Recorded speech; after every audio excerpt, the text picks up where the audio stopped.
this time, none other than Pan-Africanist, right? Motivational speaker, just a whole activist, who has come, who's going to be doing an amazing tour here in Jamaica. And so it's not his first time here, but we do indeed welcome him on this one because we absolutely love what is going to be taking place. All right? As they say, thought-provoking Pan-Africanist psychologist and black activist, Dr. Umar Johnson. Greetings, my brother. Greetings. Peace and Pan-Africanism, good sister. Glad to be back with you. Looking forward to returning to Jamaica. Yay. And just to clarify, I don't use Johnson anymore, Mama. It's Ifa Tunde, Dr. Umar Ifa Tunde. I stand corrected. And what does that mean? Ifa Tunde means destiny has returned. It's the Yoruba name that I was given at the Oyotunji African Village back on November 19th, 2011. Oh, give thanks, my brother. So powerful. And we can see the evolve, we can see the journey, we feel the energy for sure. So are you on did you just complete an actual tour now where you are? You were doing that? And then you're segueing into Jamaica for another tour? Yes, ma'am. I was in South Africa and Ethiopia. Then I was in Guadeloupe. Mm-hmm. I just returned from Boston.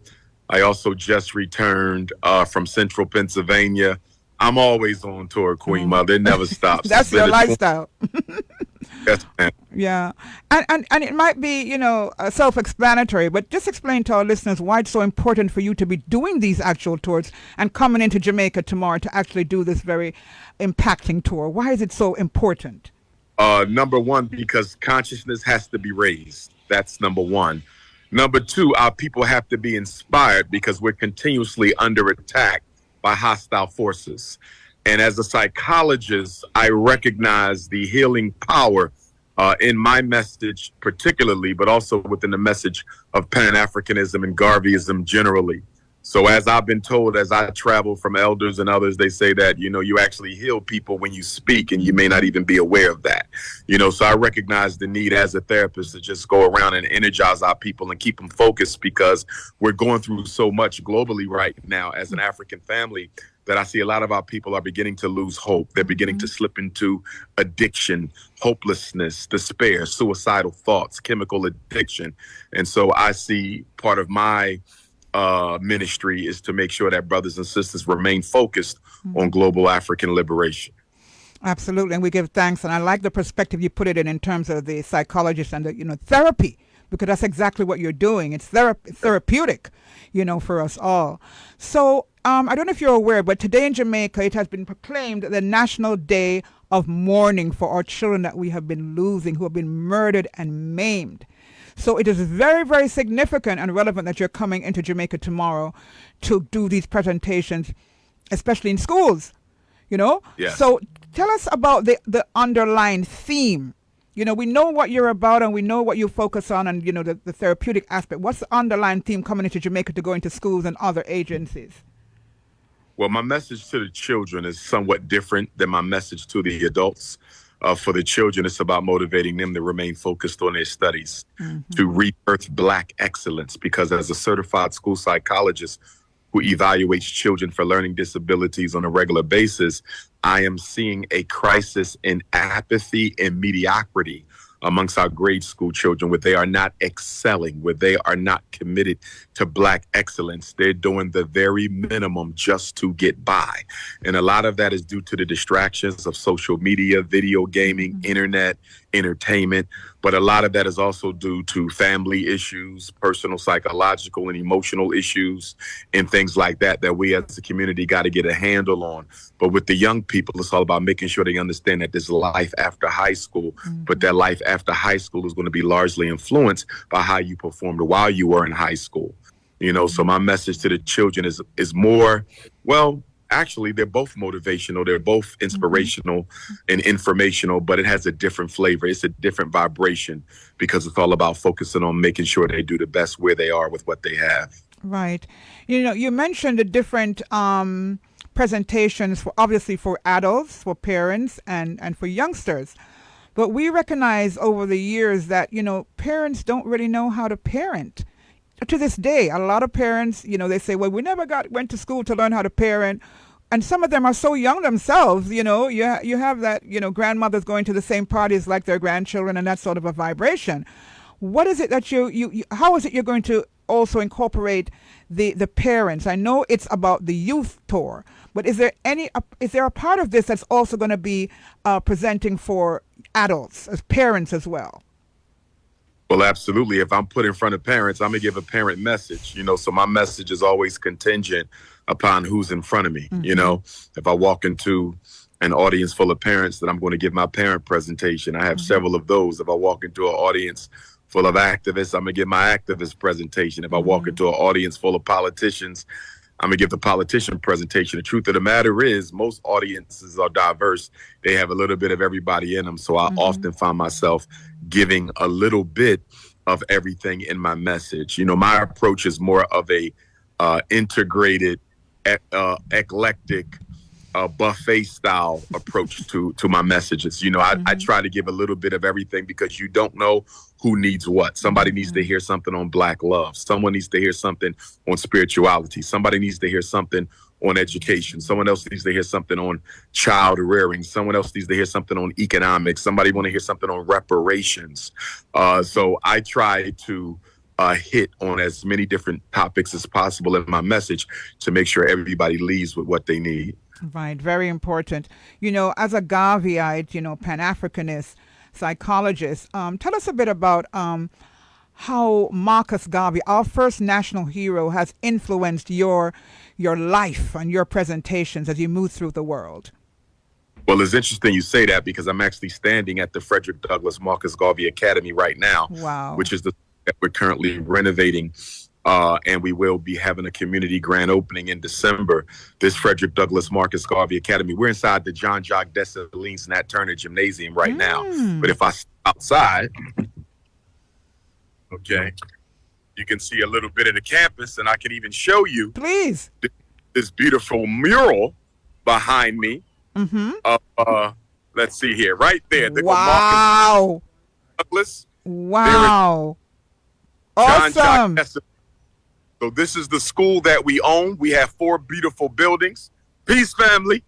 Where exactly is this, Umar? Yes, ma'am. This is in Delaware. This is in the state where the Honorable Marcus Garvey had the Black Star Line Steamship Corporation incorporated. Whoa. The Black Star Line was incorporated in Wilmington, Delaware in 1919.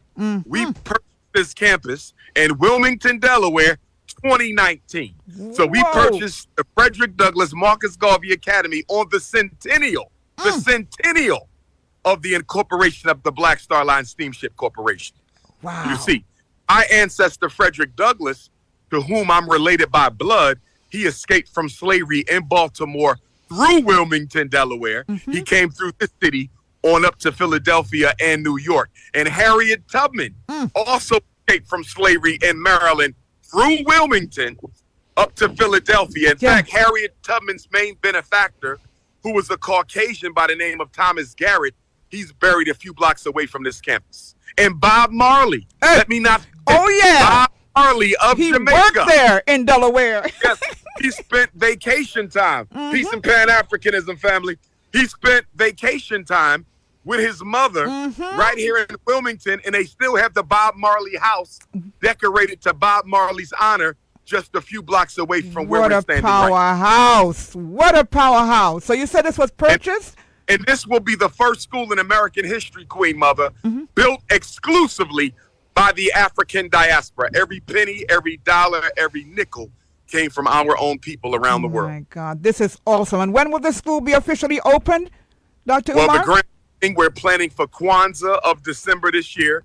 So that's December 26th to January the 1st. Gotta be and there. For children, we plan to begin education for the babies August the 17th of 2024, Marcus Garvey's birthday. Wow. This is, I never even dreamed that this is where you were, mentioning Marcus Garvey's name and to see exactly where you're actually located. This is so powerful, Yes, ma'am. And it's so, I go back to the tour, the tour of the schools.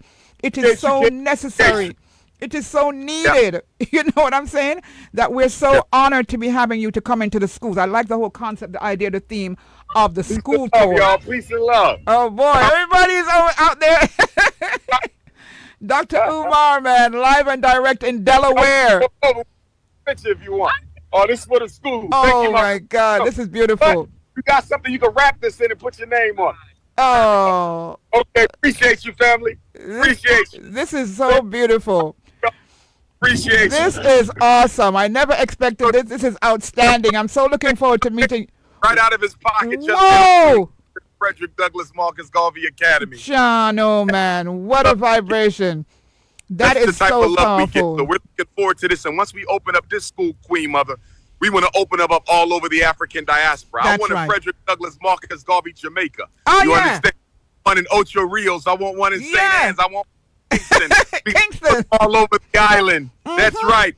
Get the Chinese out of Jamaica. Jamaica is not a Chinese island. It's an African island. It's an African Stop island. letting non-Africans come into Jamaica and buy up the land, buy up the ports, buy up the minerals. We have to stop that, because if you keep on letting non-Africans dominate the resources of Jamaica, one day we will no longer own it. We have to be careful with the way in which we allow outsiders to come in and dominate our resources. It's a very dangerous thing. Very It's happening important. all across the African diaspora. Yes. It's in Central South America, and we had better slow down and take a long look at what we're doing, because it's going to be very difficult to undo the damage of neocolonialism. And as you mentioned that, just coming out of Africa, you mentioned South Africa and other countries. What is the situation like over there? I know that wouldn't have been the first time you've been there. What was the response like, basically, on your presentations?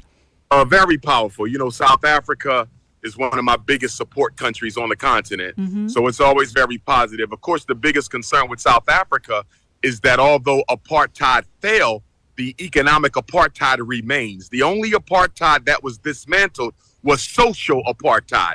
Economic apartheid is just as strong today as it was in the time of Mandela. Political apartheid is just as strong today as it was in the time of Mandela. Many of our politicians are financed by the very corporations that are exploiting the resources and denying our South African brothers and sisters their right to the land. You know, so again, the European power structure loves to dazzle and brainwash us with spectacles of social integration. We don't care about social integration. We care about political and economic liberation. Yes, my brother. Thank you so much. Just before we go, though, once again, you're going to be here in Jamaica. You're arriving tomorrow. You're giving presentations over the weekend into next week, and you're going to be touring the schools.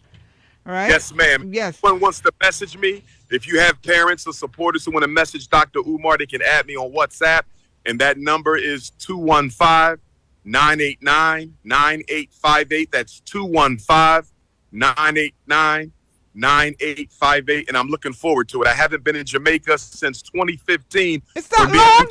Wow. The Garvey Day celebration in Ocho Rios, hosted by Irie FM. Tabu Mahakaru, yeah. Do. First place I'm going is to the grave of the greatest Pan-Africanist in human history, the greatest human organizer of any time, the greatest black leader of the 20th century, and that's the provisional prophet and king of Pan-Africanism, His Excellency, the most honorable Marcus Messiah Garvey. Thank you, my brother. Thank you so much. Thanks for your commitment, your dedication to the cause. I mean, we're going to have you back on again another time to talk about your beginnings, your genesis to where you are now, such a powerful Pan-Africanist, a Garvey psychologist. Bless you, bless you, bless you, and thank you so much. Look forward to seeing you over the strong end. Thank you, Queen Mother. Can't wait to get there. All right, looking forward. Jah guide and protect. All right, take care. Take care now. Wow, wasn't that powerful, John? Oh, give thanks for the vibration, man. Dr. Umar Youth Tour coming up on the 25th of June. He lands in Jamaica tomorrow, right? And he's going to be at the Courtney Hotel, 85 Knutsford Boulevard. And on the 26th, he's going to be at Haile Selassie High School. Trenchtown Havana Plaza is going to be at Tivoli SDC Community Center, and the list goes on. All right. The WhatsApp number is 876-807-8808. All right. So make sure you're checking this out. This is really outstanding, and we give thanks. We give thanks for the vibration. We give thanks for Dr. Umar. I'm going to have to get the proper name that he's, has been blessed with. It's no longer Johnson. All right, so we're just going to say Dr. Umar, Pan-Africanist, psychologist, Garveyite. You saw that vibration, right? I didn't even know he was in Delaware. That school is going to be opened for Kwanzaa. And just right there, boom, right there, Frederick Douglass Marcus Garvey School. That really resonates with me in a big way. And he's going to be opening these schools across the world, here in Jamaica and all over us. We get to more empower ourselves as Africans, as Afrocentric people. Good, oh my God, up you mighty race, you can accomplish what you will. Hey, without confidence in self, we're twice defeated in the race of life. With confidence, guess what? We've won even before we're started. So we got to remember that. You know, to love yourself doesn't mean that you're a racist. To love yourself means that you just love yourself. You love who you are. And there's nothing wrong with that. So please, let's continue to love ourselves and to bless ourselves and to give thanks in all things that we're doing. Thank you all. Thank you, Olutu, for being a part, of course, of the Conscious Reggae Friday. Of course, our brother Dwight is going to go pick up the lunch now. And, of course, we give thanks to young Muta Baruka's grandson, you know, so outstanding, so eloquent, so articulate. Yeah, man. Bless up yourself, mommy. Aisha. Oh, God. Thank you all. Thank you all, Grandma. Thank you all, grandpas. Thank you for bringing up this awesome son. And, of course, Dr. Umar, who's going to be in Jamaica as of tomorrow with his school tours. We give thanks for that vibration. Thank you so much also to our beloved brother, Michael Barnett. Thank you so much for coming on as well. Thank you so much, Owen Brown. Give thanks to Dwight Irwin. We thank you as well. All right, so we're going to take a pause for the cause because we're going to head back into the Must Bus segment. And also, we have the prayer line coming up at 15 minutes.